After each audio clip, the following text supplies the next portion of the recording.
wa iyyakum wa muhdathatil umur. Sasa ikiwa haya maulidi na maitima na mengineo katika bid'a sio uzushi aliokusudia Mtume sallallahu alaihi wasallam, naomba nisaidie Muislamu, uzushi uliokusudiwa hapa ni upi?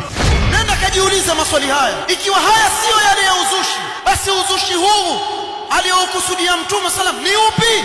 Nenda kakae chini ufikirie makini. Na yote katika wazushi muulize, ikiwa huu sio ule uzushi, uzushi nini katika dini wewe? Na Muislamu, Allah amekupa akili ya kupambanua baina ya haki na batil. Tizama makini, utasalimika kwa kumfuata mtume wako sallallahu alaihi wasallam katika kila kubwa na dogo alilokuja nalo.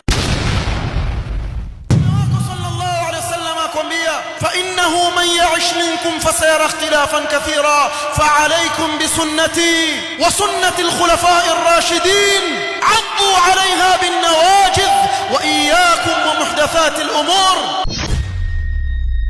اتركوا البدع، wacheni kuharibu dini ya Allah, wacheni kuzua katika dini ya Allah.